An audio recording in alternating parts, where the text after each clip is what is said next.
Good evening. This will be my first video about something useful. As part of my routine, I regularly carry pipe cutters at my job. I carry them through lofts as I crawl through floor spaces, in wall spaces, and I get sent behind, hot water cylinders and into all sorts of tight spaces to pull pipe through and all this other stuff. And as I'm climbing about on roofs and all of the other things that I tend to do at work, and just occasionally I use them to cut pipe as well. And what I carry them in is these pouches here. They're sold as grenade pouches, but I can't think why, because I don't, who has grenades, right? I'm just unsnap these from my belt, because I've just come back from work, and that's how I carry them around. And I think this is the best way, because if your job's a bit like mine and you're required to have them on you at to cut pipe at a moment's notice, it's quite handy to have them to hand. And as you can see, I'm not sure about grenades because I don't own any, so I can't vouch for these being the exact proportions for grenades. But these little bags, these little pouches, are just right for carrying pipe slices.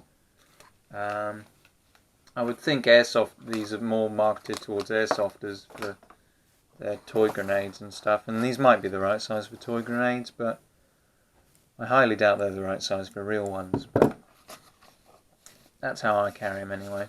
Just a nice little thing, clips onto your belt, a couple of poppers, lovely jubbly, and a nice little clicky thing that fastens it shut.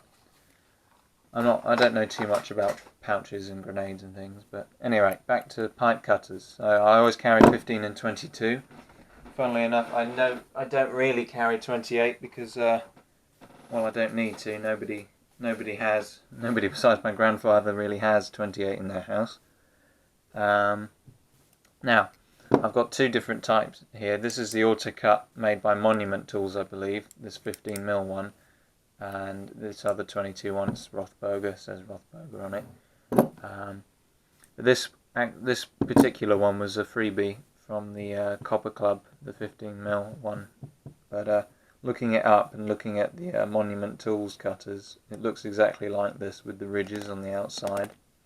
And this is the type I prefer, and I've been debating whether to get, a 22 one, but that would involve spending money. And something you're going to find out about my tools is that I spend money, not very often at all on tools, and I always very often try and get my tools broken and free. Because when they are broken, they are free. Nobody wants them. And then when you fix them, you've got a working tool and you've not paid any money. You've just used up some of your time. And that's my system for acquiring everything, really, is get it broken and then fix it. But the Monument tool design I think is better, and I'll tell you a few reasons why. Firstly, the way that this works, I assume you cut pipe too, so I'm not going to insult your intelligence, but the way that this cuts pipe, you're relying on all three parts to move, aren't you? The blade and the rollers. So when you're turning it on the pipe, if you find it stiff, it's often because one of these three things is not turning. And so all your maintenance and everything else is based around reducing friction on these three parts, and I'll get into that, how I do that as well. With the Rothemberger design, the spring that forces the blade forward is always rubbing against this second roller inside here, and you can see there's a little line in here on the roller itself. That is exactly where the spring touches it, and it just rests on it all the while. There's nothing wrong with it if it's doing that. That's just how they made it. The Germans don't mind that sort of thing, apparently. And there's nothing wrong with that. It still cuts pipe just fine. You just, you've got that. It just gives you added difficulty, which isn't too much bother when it's clean, but when it's dirty, it's the difference between cutting pipe and scrunching the end up and making it all nasty. Now, with the Monument tool design, both rollers are loose and free to move, and nothing's touching them, nothing's rubbing against them in normal operating conditions. And also, the outside is easier to grip, and that's why I like these Monuments better than the Rothberger. The Rothberger's okay, it cuts pipe. All pipe cutters really, they cut pipe just as well. It's just the amount of pipe you can cut before something goes wrong, which is the key difference. They all do the same thing. And anybody who tries to tell you that one does something better than the other is lying to you, because they don't. It's all about, really now, with tools these days, it's about reliability and that it does the same thing over and over again without you having to do anything, because in our society we don't maintain anything. So, without further ado, we'll get into this one. Actually, we'll get into them both, and I can point this out to you a bit better. And I'll tell you a few of the things that I do to keep these in running order. And I think we'll open them both up, and then I can show you what I mean about the spring. Now, if you're new to pipe cutting or plumbing or whatever, and you don't know anything about this, this might not be the video for you. See, I'm tapping that there because if you don't tap the top of the cutter, all the parts get stuck in the top half as you lift it away. Whereas if you give it a whack, it's all they all stay in one half. I'll show you these bits here. I don't know how well you can see that, but you can see this spring. I get a pointer, so my fat finger is not in the way. This spring here, this curved surface, is always touching this roller. There's nothing you can do about that. Whereas if we take the top off of this one, put you down. Now this Monument Tools one is tighter tolerances, I think, because it's harder to get it apart once you've undone the screw. But you see here, between this roller and this spring there's a gap, and they don't touch, and they turn up quite freely. In fact, you can get them to spin. And that's how they should look. Both of these are clean. They get cleaned every week by me. And with a bit of wet and dry paper and some WD-40, I keep these very well, in very good working order. Now when you clean these, you don't need to do a lot to them, unless if you've been given them, like I have, and all these bits here are all full up of gunge and paint and rust, and there's loads of orange powder all in there, then you're going to need to get serious. You're going to need to get something like a Dremel, which is what I use, where it's got a small rotating brush where you can get down in there and get at all the crap, or some kind of sharp object, kind of like a screwdriver even, if you don't have a Dremel brush. A sharp object like a screwdriver can get down in there as well, but it won't do as thorough a job. You can't clean the insides until they're a mirror finish, but you don't really need to. It's just so that these pins and rollers can move freely. That's your objective. If all these are loose and moving, then you'll get the ill-cut pipe. But say you come back at the end of the week and they're a bit mucky, all you've got to do is at the end of every week take your rollers and take your blade out. You don't need the pin. You can clean these pins, but you don't need to in regular thing. Get a bit of wet and dry paper, quite fine, and just rub each side of the blade until it's all nice and smooth and clean again. I'll show you on this one. You see how this blade is slightly dirty? You see all that crap?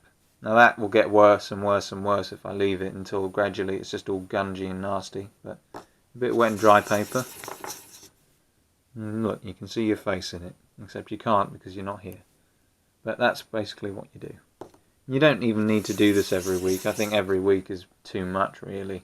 But I do it every week just because if I'm asked to cut a piece of pipe and I bring it up and it's not right, then it's a fucking nuisance. And we get words like, golly gosh, you've cut this piece of pipe and it doesn't fit, or why doesn't the fitting work, and all this other stuff. And it's down to me, it's my responsibility, so that's why I do it, because I'm quite a careful person. Now, you've cleaned your blade, except you haven't because you're me. I'll give it another rub. But it doesn't really matter too much about these marks on here. You see, you get these where no matter how hard you rub, they don't really come off. You see, that's getting better, but it doesn't matter too much about that.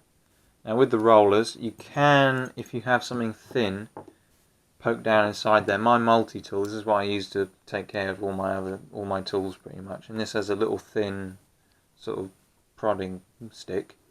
and you stick that down inside there, and you can graunch all the inside and get all the muck out. But for the outside, I mean, obviously you put a bit of WD-40 on there if you want. I usually do, but I'm not going to on this desk because it's a nice desk. And you just want to rub all the crap off the outside. You've got to turn it and then do a bit, and roll it along and do a bit, and then do both ends for good measure. And then obviously put it all back together, and you're good to go. Now, another thing that you can do if you find your cutter's getting in really bad condition, you can see these springs, these pieces of metal in here. These are basically like a sort of, like a flat clock spring sort of thing. Well, actually, a flat spring is referred to as a leaf spring. A clock spring is sort of like a big spiraled thing, but that doesn't matter. This in here, this doesn't really do anything other than serve as a guide for the blade to sit in, and for some of the other, pins and that to get stabilized in, and for the spring and all that other stuff to stop the spring from, getting lost down here somewhere inside the mechanism. It keeps all of that where it's supposed to be. But if these get gunged up, because these are made of I don't know, some sort of carbon steel, and you can see there's rust starting to come out of that. The housing for these are made out of aluminium, so they won't actually rust and go orange. They'll just sort of go dark and mucky looking. But these bits here are a carbon steel of some sort, and I don't think they're probably not very good carbon steel. And these will go orange and rusty on you, and so it may be necessary to take these out and clean them. And I'll take one out and show you, because there's a little trick to it. You've obviously again got to have a prying stick of some sort. I like to use the flat screwdriver on my multi-tool, and you can use proper tools, like actual screwdrivers and things, but I tend to find that this does the job just as well. And all you need is to get under there and it'll pop out, but it will be a bitch to get in, and you can see just where stuff's got in, it's a bit crap. And the same again, you'd clean that the same way you'd clean these here. Give it a rub. But realistically, I mean, these cutters, I don't really need to do anything to them. I cleaned them not so long ago. And yeah, so I'll show you how to put this back in here. Now you'll notice, because it's sprung back, you can't get it in there.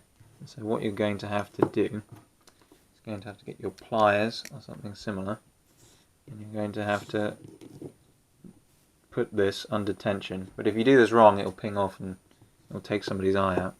So you've got to put your finger on it, hold it down, pinch in, and there you go. And then you take the tip of your plier and you push it home, because it's not sitting all the way down in the crack that it sits in. So you push that home. It's at the bottom now, back where it's meant to be. And then obviously reassembly, it's quite simple.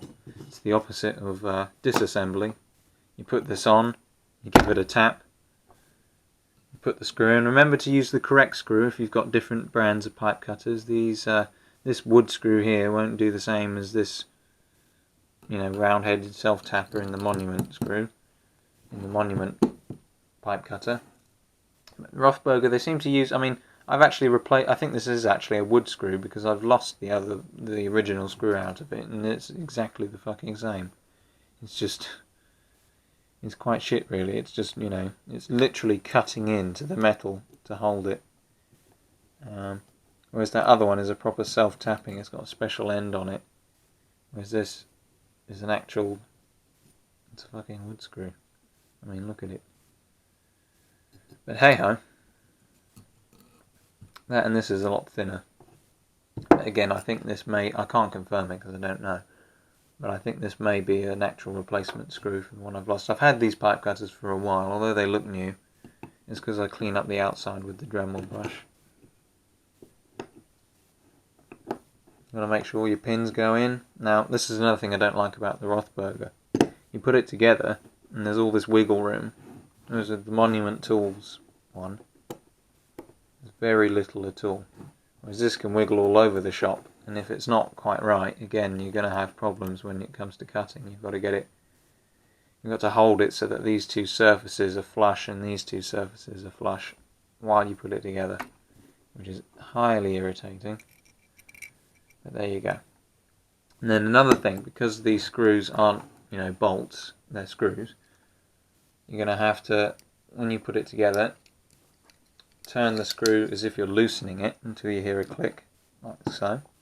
And that means you've engaged the threads that are already there. But sometimes you can have a sort of a false click and it will go stiff. If it goes really stiff on the first half turn, that means you're cutting into new metal. You're going to cut more out with the screw. And over time, if you keep doing that, eventually the screw's not going to grip at all, and you're going to, it's going to go in and it's going to feel like it's together, but you're going to be cutting pipe, and all of a sudden your pipe cutter is going to disintegrate on you.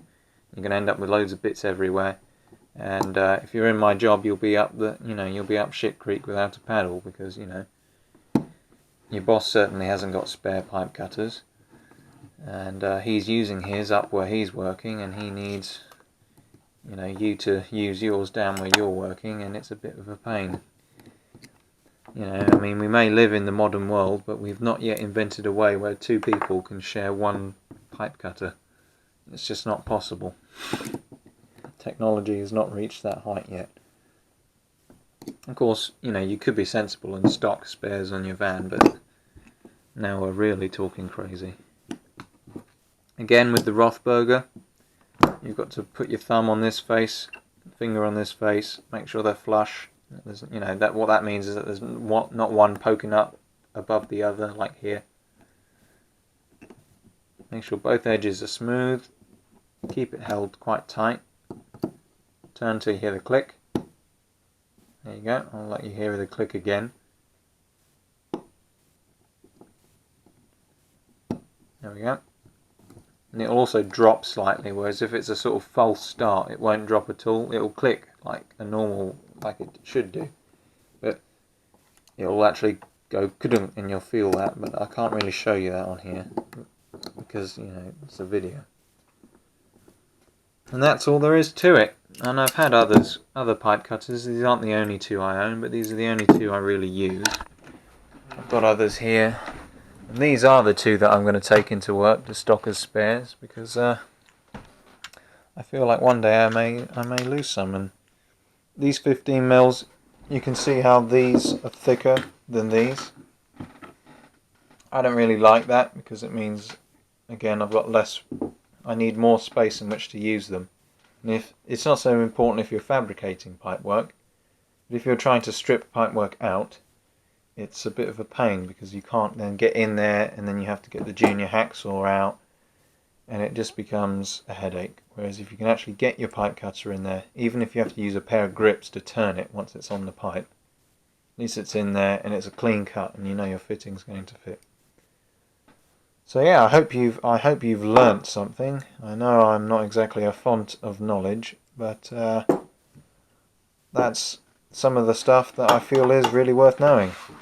How to keep your pipe cutters from shredding the end of your pipe, or doing that where it spirals down and just cuts a spiral into it, as if you're going to thread it into something, and then you're going to get yelled at, and then there's going to be there's going to be foul language and tish poo and all this, and it's just, life's a lot easier without that. You can really do without it, and that's one way of avoiding it, with regular maintenance of your tools. And it looks quite flash when you take out, when he's working with his dirty pipe cutters, and then you take out your nice new ones. You can feel all smug and be like, haha, my pipe cutters are nice. But yeah. So good evening, and good luck.